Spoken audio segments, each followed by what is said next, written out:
Hey there folks, this is GreenyXI welcoming you right back to Let's Play Umineko. This is episode 127. In the last episode, we finished off the tea party. The very drawn out tea party that gave you pretty much a whole nother arc in in a couple of hours. But we got there, we finished it off with Will and Leon trying to escape from Burn Castle and all the cats and all that sort of stuff. So they're still alive. And we unlocked the question marks. So I'm not sure how long this one's going to be.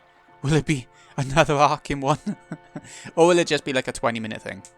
Let's find out. I'm hoping for a short one. Cross my fingers so bad.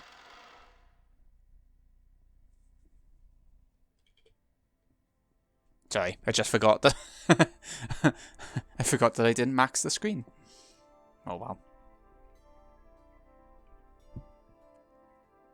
Ooh, chessboard. 2 white pieces were set on the chessboard.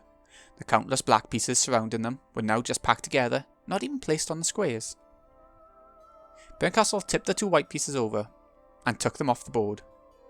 Is it really okay to end it like this? Oh, back to her. I haven't seen her for this arc, I don't think. Yes. Yes, as usual, your reading truly does fall comfortably on my ears, my Miko. As you wished, I've scraped out even the inner parts of the guts. Was that enough of an answer check for you? Indeed. I am quite satisfied. Using the answer you have revealed as a key, I will go back through all the tales so far, opening the closed rooms like treasure boxes one by one. It's fun finding the key, and it's even more fun to stick it into all the locks. You have done very well, my Miko. From now on, let me enjoy my thoughts alone. This has been enough. The Witch of Theatergoing sat back in her rocking chair, a satisfied smile on her face, as though enjoying a pleasant aftertaste. There was no need for a game board anymore. She just had to go back in her mind through the whole set of tales to check whether her theory was right or not. It seemed to leave her pleasantly drunk, even better than the most expensive wine. You done with me now? You have done well, my Miko. I absolve you of your duty. I will return to my slumber. I'd like to enjoy this pleasant dream for a few more centuries. And when I grow tired of that, you will find yet another tale to keep me entertained. For those centuries, which will pass in the blink of an eye, I grant you your freedom. Splendidly done, Burncastle, my cute Miko. It's not like I care. Go ahead, dry up and die. So long for the rest of time. You call a few mere centuries for the rest of time? Featherin's consciousness slowly faded away.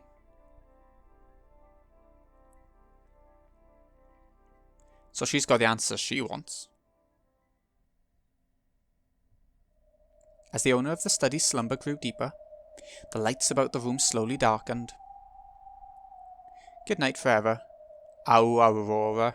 I just want to say Aurora. I can't. You don't need this game board anymore. I'll take it. Burncastle reached out towards Beeto's game board, which lay on the table in front of Featherin's rocking chair, and tapped it twice. The game board and the pieces flew into the air, folded up and put themselves away, then landed on Burncastle's outstretched right hand.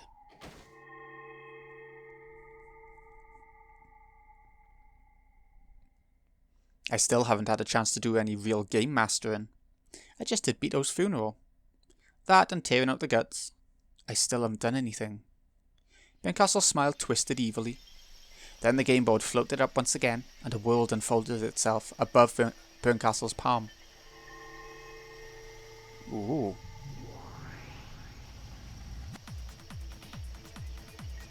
Hey, pieces of Beeto's game. I'm gonna have you spin an incredibly brutal tale that I'll find incredibly entertaining. Tremble in fear of the certain fate you've been promised. By the name of Burncastle, Witch of Miracles, and as the final game master of Beeto's game, I proclaim it. Though just saying it would be boring. Maybe I should follow Beeto's rules and say it in red. You sure? There might still be some witches with naive hopes. Ah, Lambda, so you're here. Of course, you're always wherever I am. Go on and say it. You tell those naive dreamers. Yes, I will. As the Witch of Miracles and as the final game master, I proclaim the start of the final game and make you this promise. I won't give this game a happy ending. Oh, okay. I thought it would be Battler's game where he buried that happy ending story. I thought it was going to be that one, but it's not, is it? Not by the sounds of it. back to the chapel. Sob. A single girl was crying in a desolate, quiet chapel. She was a small girl, only 6 years old. The girl who would, for 12 years starting now, lament the fact that she wasn't on the island during October 4th and 5th, 1986, Angie Wright.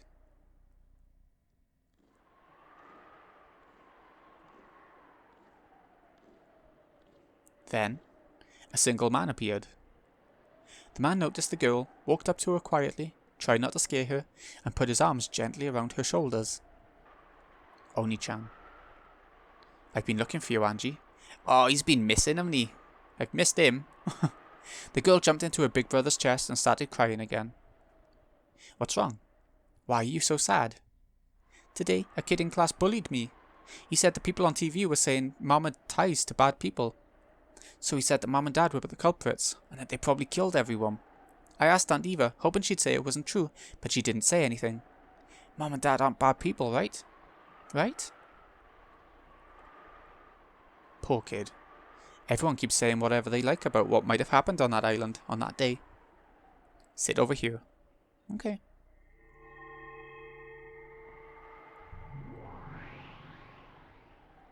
When the man pointed to the floor, a cloud of gold butterflies gathered there and created a chair. The girl obediently sat down on it. You know, don't you, Oni-chan? You know that Mom and Dad aren't bad people, right? Yeah, of course I know that. I know that none of them were bad people. Then tell me, what happened that day? What happened on Wakanjima? Okay, I'll tell you. This is what happened on that day. Are we getting a whole arc? Is it a scary story? Of course not. Is it a sad story? Not at all. Then what kind of story is it? You can decide that for yourself when you hear it. It definitely isn't a painful story, so listen up. Okay. Battle Oni-chan. On that day, we all went to Rokkenjima. There were a lot of us. It was an important day, the day of the family conference. Where should I begin? This is the final game made just for Angie. Listen, Angie. Oh, this is a stunning song. It isn't sad or painful at all.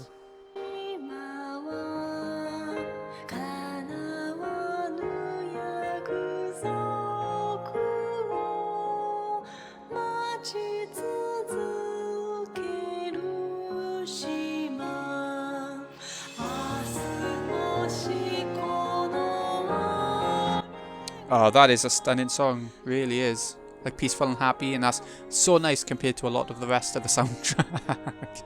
Or story in general. So we don't know now. Battler's saying to Angie, his younger sister Angie, at the time, you know, like 6-year-old Angie or whatever, that the last game is going to be a really happy one. But if Berncastle is saying that she's going to be the game master, and she said in red, it's not going to be a happy one. So it's going to be those two competing for the final game, is it? Is that what's going to happen? I am really interested, but every time we finish an arc of this, I get really burnt out by the end, because they're quite long. They're like a whole game in one, every arc, so they're very long. So, yeah, we'll have a bit of a gap now. Like I said, a few episodes ago now. We'll have a mini-series next, then we'll move on to a sort of longer series, and then we'll have Umineko, the final arc. I think I'd like to get Umineko out of the, you know, all finished up now. We've been playing it for so long, or reading it for so long. I'm just wondering, will the last arc be like the last main arc of Higurashi, where you have to sort of piece it all together yourself, and it's not quite just a visual novel, you actually have to select the right scenarios in the right order and things like that? I wonder.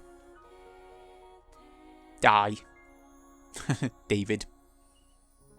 I don't know what half of this stuff means that's coming up. They're just different people who helped on it, are they? Different companies. But I thought I don't know. I don't know. I thought he made it mostly on his own. But, oh, my God. I did not think this would be this short. This question mark. But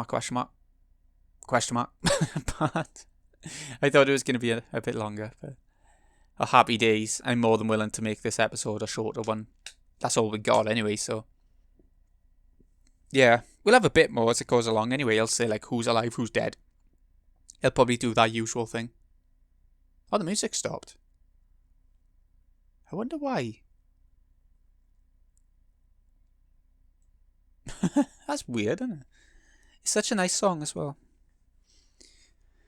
Any of the sort of Vocaloid sounding songs, whether they are Vocaloid or not, I'm not sure, but those sort of sounding songs, I always love it in this game.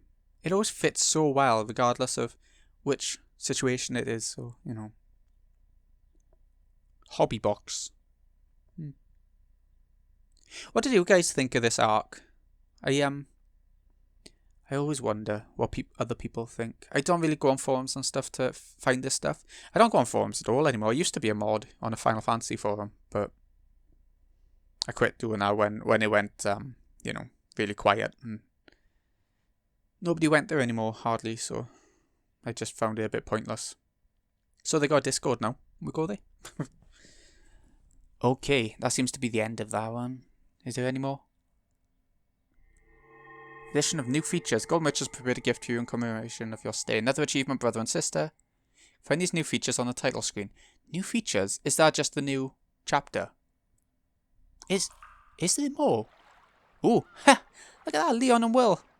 They have their own portrait. I mean, it makes sense that Leon would, considering he turned out to be Burnt Castle in some sort of situations. No more question marks. Tea parties. We have a look on start. Yep, episode 8 is unlocked by this, so that's what it meant, was it? Yeah, that's it. Okay, so we're wrapping it up for now. Won't be too much longer and we'll get back to it, but for now, that is it. So, this has been Greeny XI. I hope you've enjoyed Arc 7 of Umineko. I'll see you again in a bit when we get on to a new series. And like I said, we'll be coming back for Arc 8 another time. Thanks again for watching, folks. See you again in a bit.